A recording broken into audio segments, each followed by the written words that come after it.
Here we have the all-new 2024 Hyundai Kona SEL. Now this Kona SEL features a convenience package, so I'll show you what all comes on that particular package here in a moment. But this Kona comes in the beautiful abyss black pearl, and then we have black cloth interior. And this is a fresh dealer trade, so it's a little filthy, but I wanted to get it before it's sold. Our powertrain consists of a 2-liter naturally aspirated 4-cylinder engine, and that's mated to the intelligent variable transmission. And sorry about the noise on the highway. It's starting to become rush hour, so always annoying. But anyways, to the front end here, we get that LED light bar for the daytime running lights, and then we have our LED headlamps. And I'll turn those on because I think I cut them off for whatever reason earlier. But one of my favorite things about this car is, I don't even know what it does, but these flaps open and close. And then I don't know if it's for just cooling the engine down or the radiator or whatever, but really neat. It'll just open and close by itself. Now as we come around to the wheels here, these are going to be 18-inch alloy. And then we get passive keyless entry on the front here. But one-touch automatic up and down windows for the front two, and then regular power windows to the back, rear window lock, and then power mirror controls are here, left side, right side. You can offset in the middle and use that dial to adjust. And then bottle holder here, a little storage in that pocket. And then we have a downhill brake control, traction control, and then we have an electronic parking brake, which you pull up to engage, hit the brake, press down to disengage. And there is our hood release there. And then the release for our manual tilt and telescope steering wheel is right there as well. But there's that power driver seat, 2-way power lumbar support. But I have that seat adjusted for someone of my size, being 6'3" with longer legs. But before we go ahead and check that out, huge shout out to Hyundai of Cool Springs for allowing me to review this Kona today. I'll leave a link below in the description. But y'all can pause anywhere you need to. I'm just gonna hold it right here. And then the convenience package gets you all of that extra stuff there. And then again, that sticker price is $29,510. And then 35 miles per gallon highway. So pretty good fuel economy there. But let's go ahead and hop in the driver's seat. So leg room, not too bad. I'm 6'3", longer legs again, and that's how I sit when the seat's in my driving position. But of course I have a little bit of room to spread my legs out here. It wouldn't be the most comfortable for longer road trips, but it'll get the job done. And there's the view of the front from back here. And then we have our rear AC vents with this package here. You don't get that in the SE, but you get in the Limited. And then you have 2 USB-C charge ports there that are illuminated. And then you have a little space to put your phone there while it's charging. Now we don't have seat back pockets in this SEL Convenience, but we do get one seat back pocket in the Limited. And then we have cup holders there. Now this is nice. We have the LED reading light in the back. We have it in the Limited, but we don't have it in the SE, so that's a nice touch there. Grab handles here, and we can hang one plastic hanger or a couple metal hanger hooks there. Let's go ahead and make our way towards the back. Now the gas cap is lockable. So we just pull up here.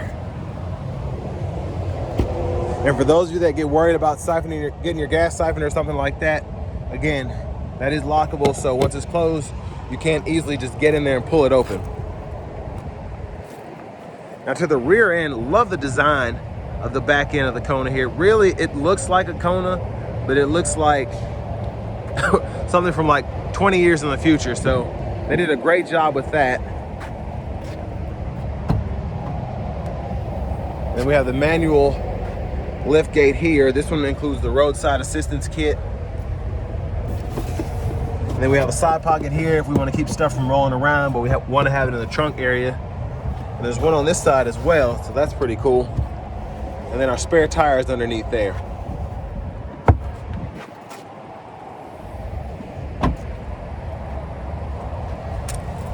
Now underneath the vehicle, that's where the exhaust is. And I don't know if it's the black, but this tail bar looks more symmetrical here than it did on the white SC I just reviewed earlier. So I just find that to be a fun fact. Now these seats do fold flat, and you just pull up here and it'll fold flat. The seat has to be up far enough, but that'll fold flat, and you can run longer objects from the back to the front, and then pretty easy to just put it back into place. Just make sure the seat belt's out the way, but you can fix that by just leaving it like that. When you tilt it back and forth, won't be an issue.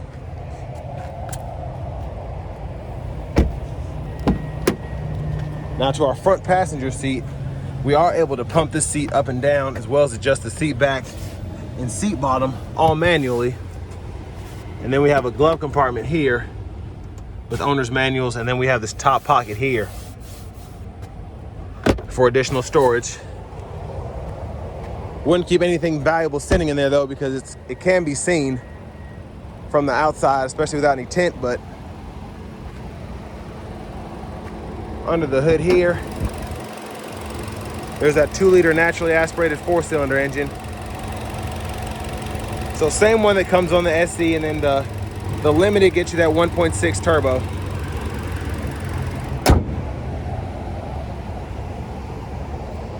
Again, I apologize, but that's how close I am to the highway there. And I forgot to turn the headlamps on again, so let me show you that real quick. Apologize for that. That loud noise is throwing me off. But there are the headlamps. Again, LED to go with the LED daytime running lights. But hopping in the driver's seat here, very happy that we get the leather wrap steering wheel here in this SEL Convenience. There's the horn sound. Now, again, we do get this 12.3 inch. I don't know if I said that in another video, or I don't know, but we get the 12.3 inch navigation screen to replace the 12.3 inch just standard radio cluster. So nothing too different here. Again, we mostly just get the navigation screen that's built in. You can add your home, add a work, and then we can also use this search icon here and type in destination. So if I type in Walmart, it'll start pulling up suggestions over there on the right side, and then I can just click that and it'll take me right to it. You can also set up points of interest if you want to do that. For audio, we do get AM, FM, XM along with Bluetooth, and then we have the wired CarPlay and Android Auto compatibility. And then with a Blue Link subscription, you can get weather. We have Hyundai CarPlay. I don't know what exactly that does, but I'm sure it's interesting. And then we can adjust our driver assistance settings here, as well as our climate lights. And then the shortcut for settings is actually right there. I always do that. But anyways, general settings, and here you can adjust the date and time, your language, and then your units. So if you want to go from US to metric, you can do that. And I like that in the Hyundai screens, you can kind of just decide what you want to change. You don't necessarily have to go full on with one thing. Maybe you want to read the tire pressure units one way, the temperature in one way, and then the distance in another. So pretty neat you're able to do that. Now the backup camera is there. And then you have the guidelines that follow you as you turn the steering wheel. That comes in handy. And then down here, volume can be adjusted. Click there to turn the audio off. And then again, we have the shortcuts. You can pull up the map there, home there, search there, and then your media right there. And then hazards. You have a favorites button you can set up for the navigation, and then you also have a custom steering wheel button, so you can decide, hey, I want to use the Wi-Fi hotspot when I hit that there, but on the steering wheel, I want to turn the media on or off by hitting that button. I'll show you where that is in a minute, but I like that you're able to do that. And then you have a tune knob right in here. Now for the climate controls, you do get dual zone automatic, so you can adjust either side here, adjust fan direction here, and then AC toggle there, fan speed here, and then you can just cut the whole system on or off there. And then you have 3-stage auto to turn the auto off, just adjust that fan speed. So this button isn't on and off, I apologize, it's just the off. And then you can cut it back on by hitting any of the functions there. Now down here, this is your indicator to make sure your rear passenger seat belts are on. So if someone's sitting in that seat and they don't have their seatbelt on, these will turn red. Love having that. And then here, I like this setup here. You have a USB-C, 2 USB-C ports. One is for your CarPlay, Android Auto, the other is for charging. And you can kind of dictate how you want this to work there. And then you have a wireless charging pad. The indicator is there. And there's a pad itself. And you do have a 12 volt in this vehicle. I know a lot of manufacturers are trying to take these away. It's nice that you still get this here. Only bad thing is you don't get a 3-prong plug-in in this vehicle. So that's kind of a letdown, but having the 12 volt, you can get an inverter for that with no problem. Now you have the 3-stage heated front seats. That camera toggle is there. And then you can go through your drive modes here. So you just have your normal and then your sport there. Then we do have an automatic brake hold.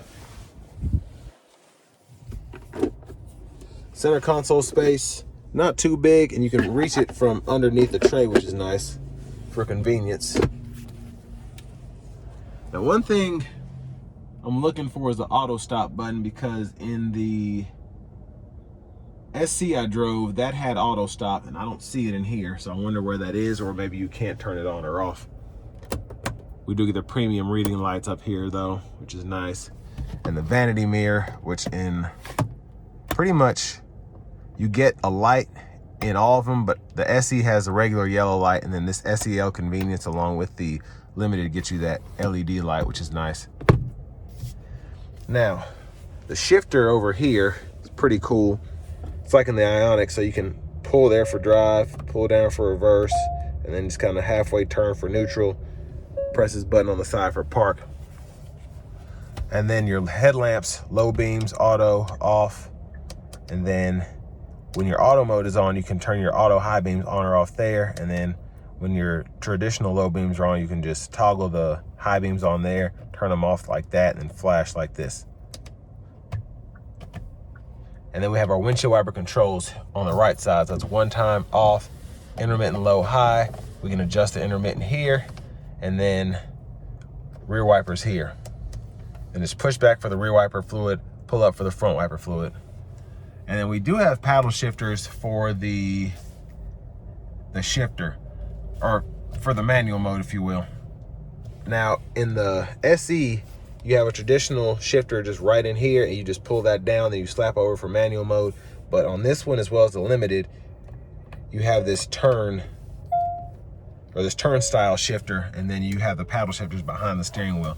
Now with this one having the IVT, you're not really shifting gears as much as you are just kind of playing with the revs of the engine. But in the Limited, you have an 8-speed automatic, and you can manually shift with these, which is pretty neat. Now we do get Smart Cruise here with the convenience package, which is a big plus.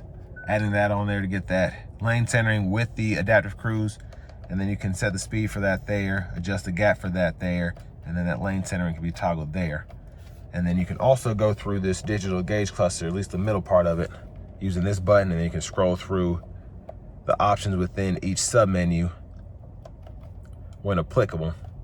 And then you can hold this as an OK button for certain functions.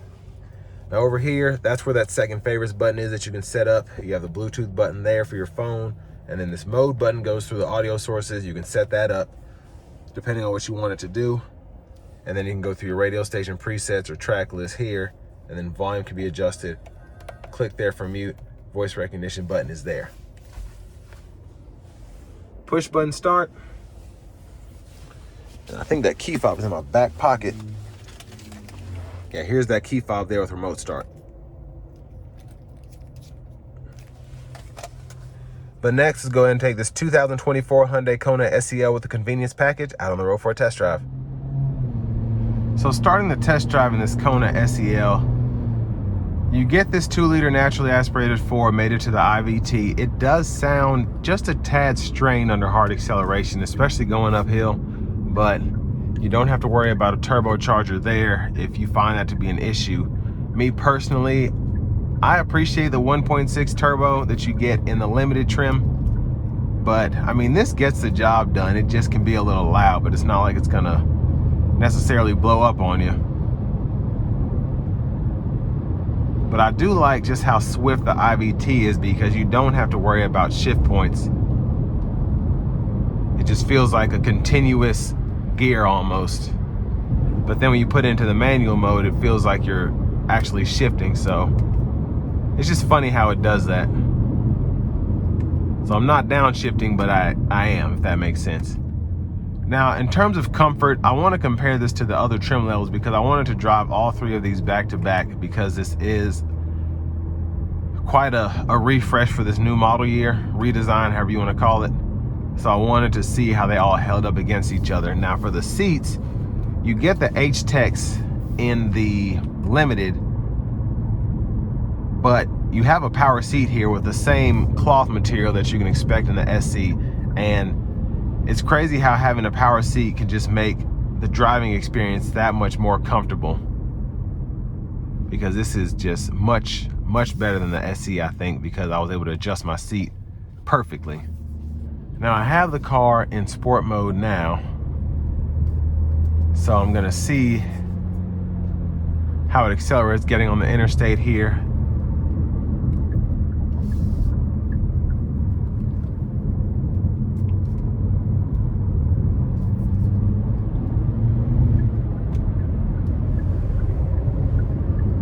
Now, one thing that's cool about having the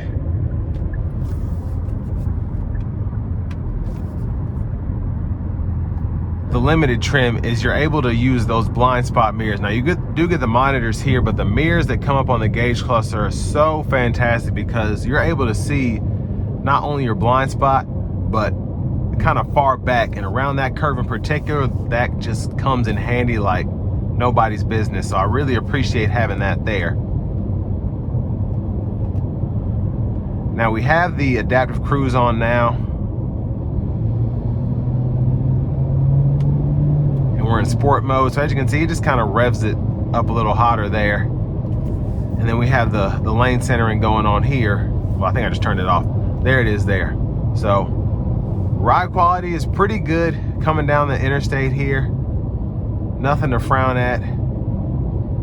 And that lane centering technology is mostly meant for just driving down the interstate there. It'll kick on pretty much whenever, but not really 100% reliable on city streets, especially harder curves. It kind of throws itself off. But I mean, for a safety feature, it's pretty awesome. I should say a highway convenience feature is probably the best way to put it.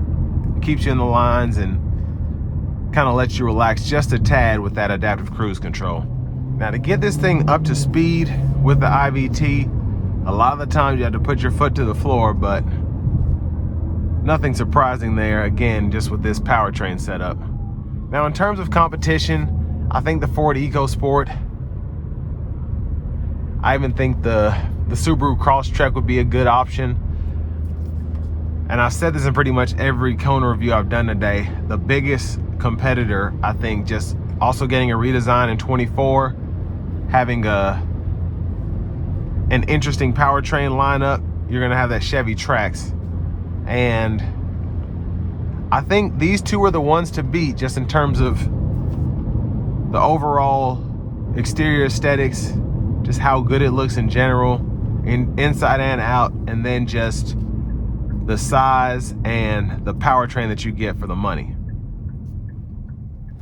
Now this SEL Convenience is pretty awesome, I think, because you do get the smart cruise, you get the digital display, you get this 12.3-inch navigation system, heated seats, a leather wrapped wheel.